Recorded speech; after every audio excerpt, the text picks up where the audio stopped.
breaking news for your home. Wayday! Wayfair's big sale is almost here, and you can score the best deals in home. Like up to 80% off everything home. Yes, you heard that right. 80% off with free shipping on everything. Plus surprise flash deals all Wayday long. We're talking outdoor furniture and essentials, rugs, and more. All at Wayfair, and all up to 80% off during Wayday. Shop Wayfair's Wayday from April 25th through 27th. Wayfair, every style, every home.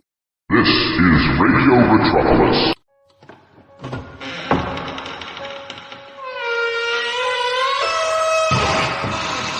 Welcome to the Inner Sanctum radio podcast here on Radio Metropolis. Tonight, a man purchases an old portrait. It's a portrait with a history of death. Death for the artist, death for the model, and for all those who own it. This is Portrait of Death from June 12th, 1945, here on the Inner Sanctum radio podcast on Radio Metropolis.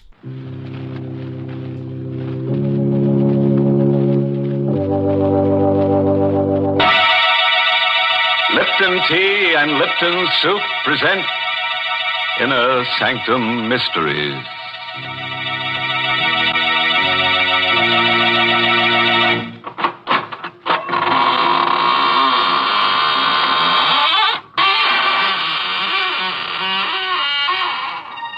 Good evening, friend. This is your host of the Inner Sanctum inviting you in through the squeaking door. Come on in. Have your picture taken with the corpse. You look good next to him. Poor fellow was a photographer. Passed on last winter while taking a picture. Yes, died of overexposure. Awful, isn't it? Enough to make your camera shutter. Well, let's gather around the coffin now for a nice, happy picture. Watch the body. Watch the body. Oh, dear. We'll have to take that again. Someone moved. And I think it was the corpse. Why, that's downright silly. Oh, hello, Mary. You're just in time. Come on, get in the picture. What? Do you think I'd stand next to a corpse? Oh, please, Mary. You can wear your Lipton sterling silver medallion. Then I'll send the picture to my friends in the graveyard. Why, Mary, with your figure, your symmetry, they'll probably elect you Miss Cemetery of 1945. Wouldn't that be nice? Mm-hmm. Thank you, but I can do without that honor. You paint a pretty picture, Mary. Now let me paint one for you. Mine is called Portrait of Death. It's an original radio play by that ghastly ghostwriter, Robert Sloane. And our star tonight is Miss Lesley Woods, who plays the role of Miss Snyder. And listen, if you've never sat for a portrait, you'd better not sit alone for Portrait of Death. In the dim light of a misty old art dealer's gallery, a somber portrait has just been sold at auction to a man by the name of Mason. Magnificent painting, isn't it? There's never been anything like it, Mr. Mason. But if you don't mind my saying so, I think you paid a stiff price for it. I couldn't let that woman in the black dress outbid me. Look at those colors. Expression on the girl's face. Yes. The detail in the background. Really is a work of art. Technically speaking, yes. But the portrait has a strange history, Mr. Mason. Strange and sinister. What do you mean? Well, people say it's brought bad luck to every one of its owners. Oh, come now, Fräulein. Well, it may be just a story, but at least this much of it is true. The day this portrait was finished, the artist died by his own hand. And the model who posed for him died, too, by her own hand. So that's why he painted her in black. Yes. He knew she was going to die. He even painted two graves into the background of the picture, you see? One grave's for him, one for her. Remarkable. Now you know why the painting is called Portrait of Death, Mr. Mason. It meant death for the artist, the model, and, oddly enough, for many of its owners. I'm sorry you bought it, Mr. Mason. I'm sorry you bought it, too, Mr. Mason. You shouldn't have taken it away from me. I beg your pardon.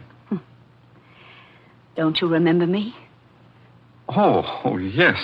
Yes, of course. You're the woman I was bidding against. I still want the painting, Mr. Mason. And I beg you to sell it to me at a price I can afford. I warn you, it can only bring you harm. I'm sorry, Miss Snyder. The painting is not for sale.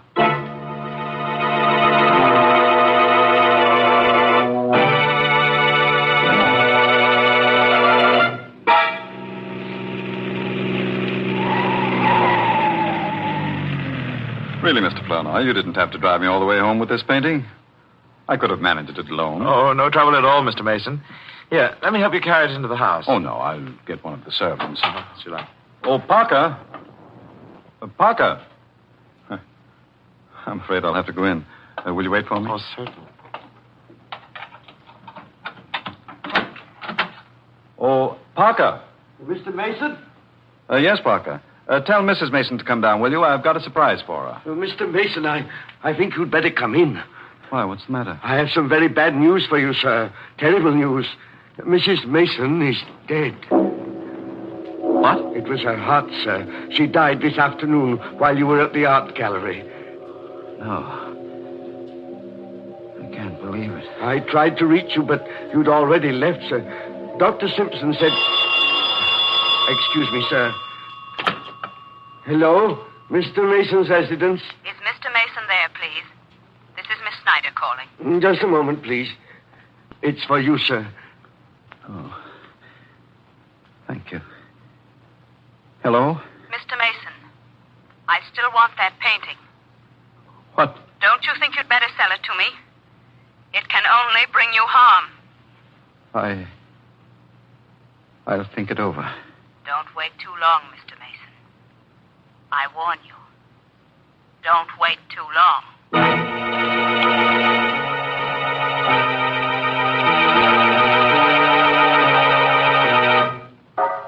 You ought to go to bed, sir. You haven't had any sleep for days. I'm all right, Parker. But it can't do any good to sit in this room and stare at that painting. Parker, doesn't the portrait look a little different today than it did when I brought it into the house? I don't think so, sir. The expression on the girl's face is a little deeper. A little more understanding. The background, Good heavens, Parker. What is it, sir? Look. The graves in the background. Weren't they there, sir? When I bought it, Parker, there were 2. Now there are 3.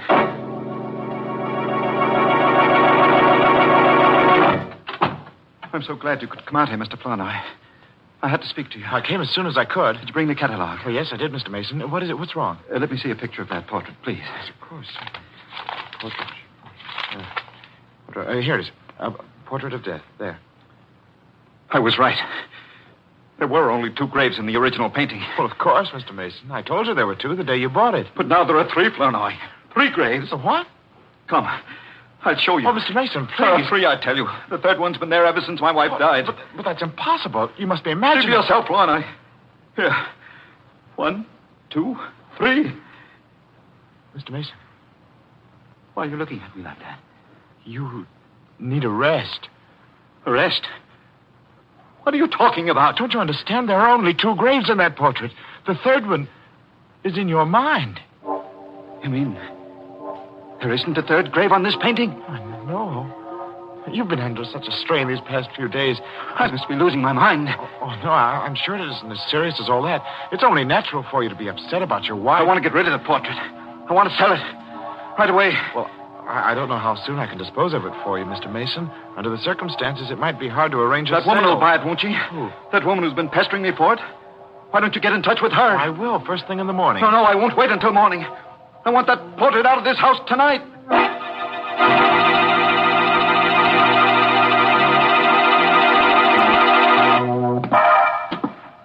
Parker. Where are you going with that painting? Why, I was taking it to the garage, sir.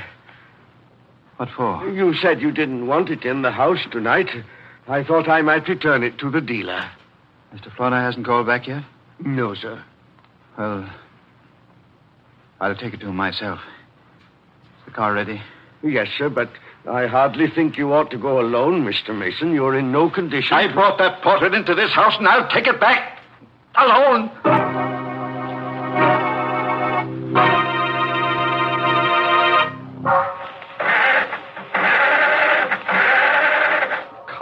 Come on. What the devil is the matter with this car? I should have had Parker take it out of the garage for me.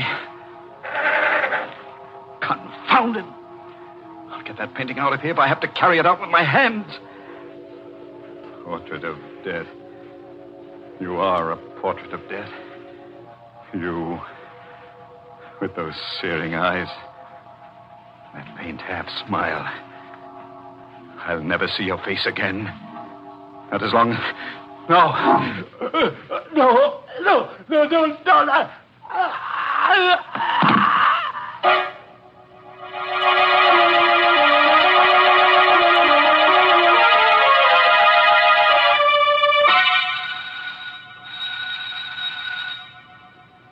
This is a strange time of night to go calling for a painting, Mr. Flournoy. Mr. Mason told me to get in touch with you right away, Miss Snyder. He was determined to have you pick up the portrait tonight. Well, I hope he isn't asleep. Yes. Nobody seems to be answering the door. Oh, wait a moment. There's a light in the garage. Oh, good heavens, what was that? It sounded like a scream from the back of the house. Come on, we better hurry. Come on, Miss Snyder. There's somebody in the garage. Why, Parker. Yes, What's sir. the matter, Parker? Why'd you scream? It's Mr. Mason, sir. He's dead. What? I just found him, sir, slumped over on the floor of the car. How awful. Maybe he was asphyxiated. No, the motor wasn't running, sir. It's the portrait. The portrait killed him, just as it did the others. It does seem strange. He came to the garage about an hour ago, carrying the painting in his arms. Well, didn't you help him? He wouldn't let me, sir. He insisted on being alone. Well, that's strange. Look at these marks on his neck. As if he'd been strangled with a fine chain. Or a woman's necklace. What do you mean by that? Nothing.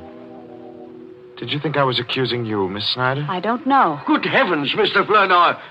Look at the portrait. Oh, what's wrong? The necklace, sir. The necklace that was painted on the girl's throat. It's gone.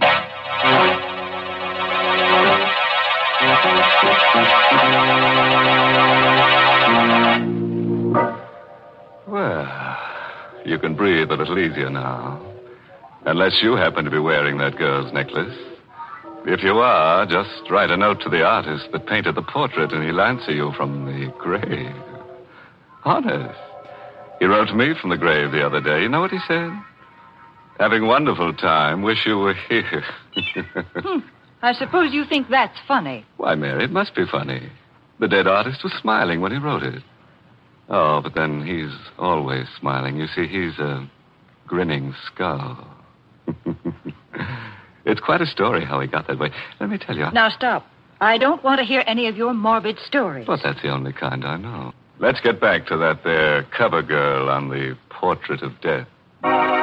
It's 6 months now since she strangled old man Mason with that necklace of hers and put the Indian sign on his late wife.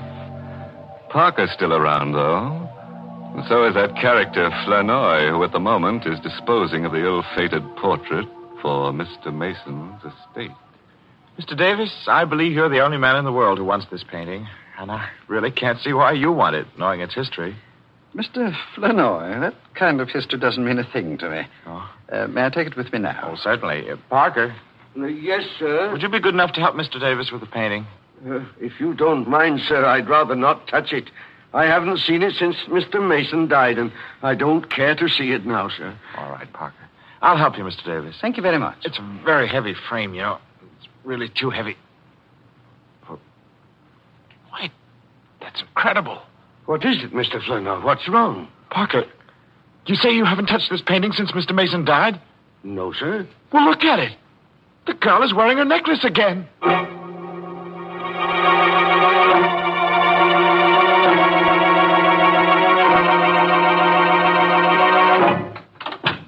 Miss Snyder, how do you do? We haven't seen you here at the gallery for some time. What's the meaning of this, Mr. Flournoy? Beg your pardon? Why did you let that painting go without telling me it was for sale? Well, I tried to tell you, Miss Snyder. I called you home several times to let you know about the auction.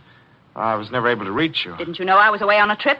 No, I Then didn't. why didn't you find out, you stupid fool? How many times have I told you I must have that painting? Well, I'm sorry, Miss Never Snyder. mind, never mind. Who is this Mr. Davis? Where does he live and where can I find him? Why, I imagine you'll find him at his home. Here's his card. Give it to me. I don't think you'll gain anything by going up there, Miss You Snyder. keep out of this, Flournoy. I want that painting. And this time I'm going to get it.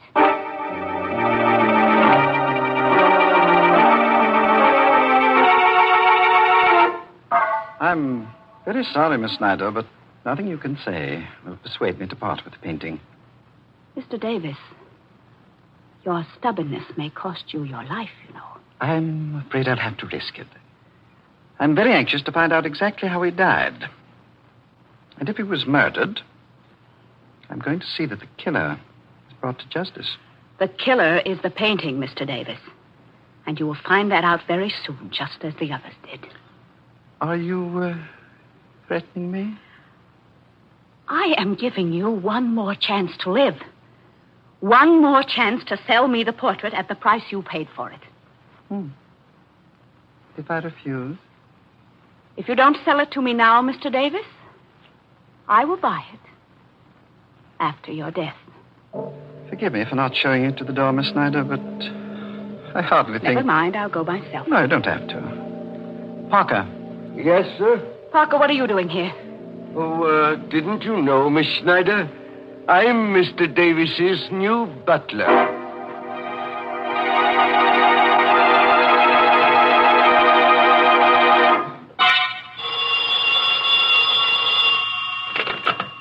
Hayden Art Company, Mr. Flournoy speaking. Mr. Flournoy, Yes, this is Mr. Flournoy. you had better come over to Mr. Davis's house right away. And don't tell anyone you're coming. What?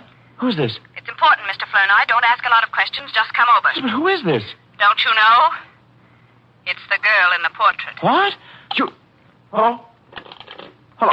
Hello?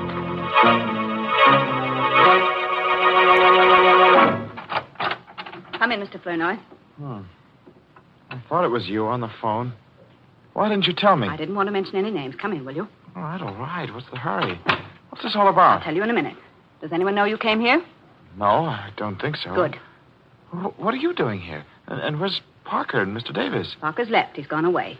I found a note from him on the foyer table there. Well, what about Mr. Davis? He's in the library. Well- Wait a moment. Don't go in there yet. He's dead. Mr. Davis? Yes, Mr. Davis. It's horrible, Flournoy. His head has been cut off. What do you mean? What happened? I don't know. I found him lying there on the library floor when I got here. He must have been killed with the axe from that suit of armor, you see. The armor's toppled over, and the falling axe must have landed on his neck. It would have to fall from a good height to sever his head, Miss Snyder. Well, the armor was mounted on a pedestal, and you can see for yourself how heavy that axe is. Yes, I see. You don't think I killed him, do you? I don't know. What are you doing here? I received a strange phone call telling me to meet Mr. Davis. When I got here, the door was open, and everything was just as you see it. Have you called the police? No, not yet. Why not? I wanted to speak to you first. You wanted to speak to me with a murdered man lying there on the floor? He wasn't murdered. It was an accident. The portrait killed him. I'll let the police decide that. Now, wait a minute, Mr. Flournoy. You are not going to phone the police until you've heard what I have to say. Go on, say it. I called you because I wanted you to help me. I want that portrait before it's passed on to Mr. Davis's heirs. What do you mean? I may never be able to buy it if it becomes part of his estate. But if you tear up his check and take mine, it doesn't have to become part of his estate. It will be mine, once and for all.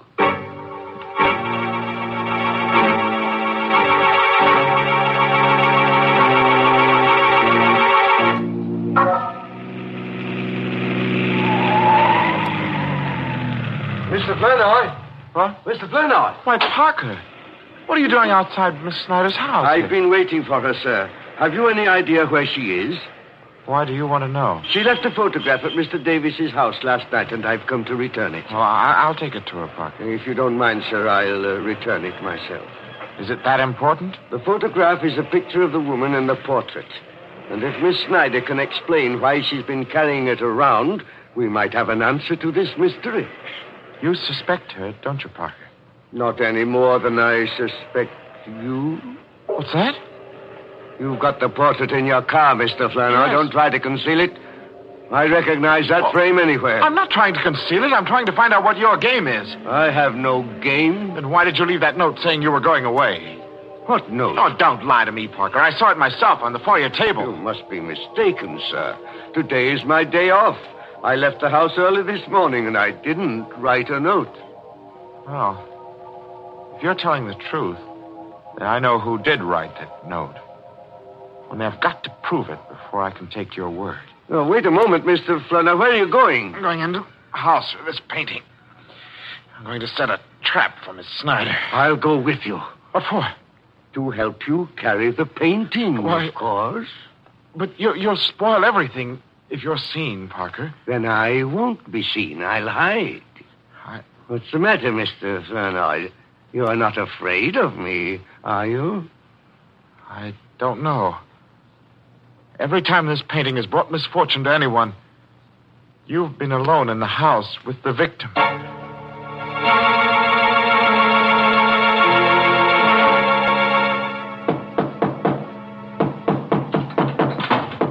Is that you, Miss Snyder? Yes, where are you, Mr. Flournoy? I'm in your living room, hanging up the painting. I didn't ask you to do that. Take it down. Why? Take it down, I say. I don't want it in my living room. I don't want it in this house. But I don't understand. Then why did you buy it? Mr. Flournoy, I have been after that portrait for years. And now that I've got it, I'm going to destroy it. You're going to do what? There is a curse on that painting. There really is. You see, I know. Because I'm related to the girl who posed for it. Well, you never told me that. I never saw any reason to. That girl was a sister of my grandmother. And ever since her death, my family has been haunted by that portrait. But now we'll be haunted no longer. But you can't destroy a work of art like this. It isn't fair to people who admire it. It isn't fair. Nobody wants it, Mr. Flournoy. Nobody but me. Oh, but you're mistaken. There is somebody who wants it. Wants it very much. Parker? Oh, no. Oh, Parker's dead. Dead? How do you know? I know because I killed him. Right here in the living room. I'm awfully sorry I didn't have time to dispose of the body, but I'll take care of him before I go. Oh, no, Mr. Flournoy. You didn't kill him. You couldn't. I had to. You see, he discovered the painting and the cars I drove up. He would have ruined all our plans. Plans? Yes. Plans? Do you think I'd go through with any plans knowing what I know now? Well, I'm going through with mine, Miss Snyder. And I dare say I won't be suspected. What are you talking about? Nobody knows you stole this painting from Mr. Davis. Nobody knows but you and Parker.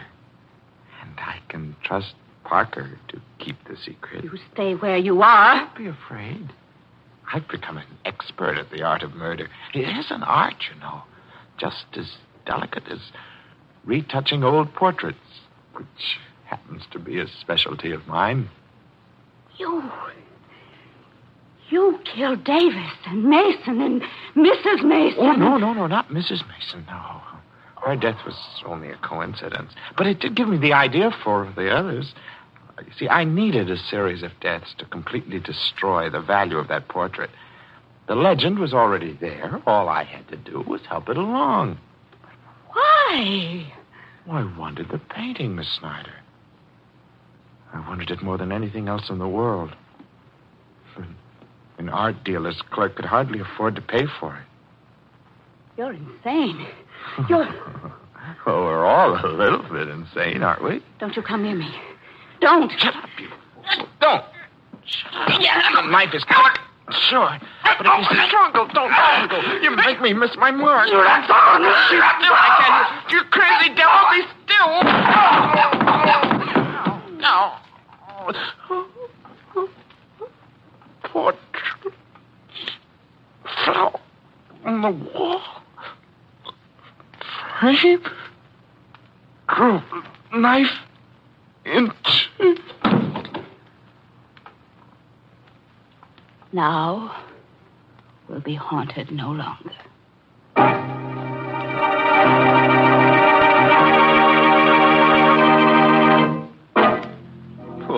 Flournoy, framed by a portrait. Still, it's better than being boiled in oils. But Davis is the guy who really had an interesting death. Yes, that armored axe did a smooth job. And the police might have thought it was purely accidental. That terrible picture. It was always changing around. I guess it wasn't what they call a still life. In fact, I'm surprised there's still life left in any of the people in the story. Well, drown me in a cup of Lipton tea if Mary didn't make a joke. So I did. And now I'm afraid it's time to close the squeaking door. So, good night. Pleasant dreams.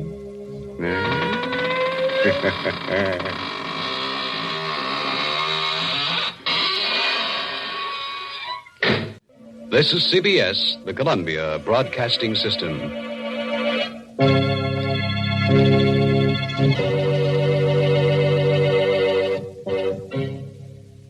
That was Portrait of Death from June 12, 1945, here on the Inner Sanctum Radio podcast on Radio Retropolis. This was a marginal episode at best, as it tried to do too many twists for its own good, that by the end you really didn't care who the killer was.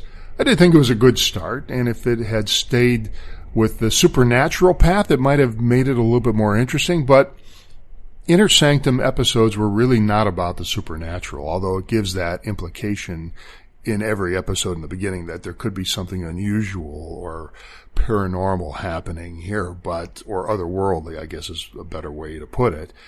But usually in the last few minutes, it wraps it up quite logically. Most of the time in Inner Sanctum, it is very well executed, very successfully.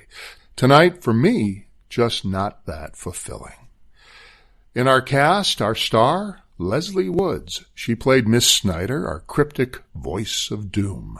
She had quite a career in radio, in leading roles on several shows, including Bulldog Drummond, Boston Blackie, The Soap Guiding Light, This Is Nora Drake, and she also played Margot Lane in The Shadow for a period of time, which we cover here on Radio Retropolis. With our series Inner Sanctum, she was a regular, so we'll hear her quite a few more times if those episodes do in fact exist. On television, she really did the soap opera circuit well. She was a true veteran of soaps. I'll just name a few of them. Claire Bannister Steele on Young Dr. Malone from 1959 to 63. She was a leading villain, or I should say villainess, as they were described in those days, on that show. Next came The Edge of Night as Evelyn Dark in 1964. A Flame in the Wind as Miriam Bentley from 64 to 66. The Nurses as Vivian Gentry from 65 to 67. Search for Tomorrow as the original Andrea Whiting in 1967. Days of Our Lives as Dorothy Kelly in 1978. On General Hospital, she played the role of Edna Hadley from 77 to 78 and again in 1980. She, if you don't recall, was the New York, if you're a General Hospital fan, she was the New York landlady who arranged for Heather Grant to sell her baby, Stephen Lars. She originated the role of Amanda Ewing, that was Jock Ewing's first wife on Dallas, and had a recurring role as Chase's housekeeper, Mrs. Miller, on Falcon Crest from 84 to 87. David Selby also appeared on that show, whom we just talked about in our last podcast, playing Abraham Lincoln. Of course, David Selby, best known for Quentin Collins on Dark Shadows. Speaking of Dark Shadows, Lesley Woods also played Langley Wallingford's first wife, Betty Miller. That's Hillary's mother on All My Children in 1984. And Langley, of course, was played by Dark Shadows veteran Louis Edmonds, played Roger Collins on the show. And she was part of the original cast of The Bold and the Beautiful as Grandma Logan from 87 to 89 and again in 2001 when her character was a great-great-grandmother. In real life, she married Richard McMurray and became stepmother to actor Sam McMurray, who I know you know well. If you're a fan of current comedy's Friends, he played Chandler's boss. The one that kept slapping him in the ass. Remember that? That was Sam McMurray, rather. And he also played Doug's boss on King of Queens. He has also guested on current shows Frankie and Grace and Moms. Lesley Woods, going back to our star, in an early interview said she wanted to live to a ripe old age and die in Connecticut. Well, she was half right. She lived to be 92, dying on August 2nd, 2003, not in Connecticut, but in Iowa. And that'll do it for us tonight. That was Portrait of Death from June 12th, 1945, here on the Inner Sanctum Radio Podcast on Radio Metropolis.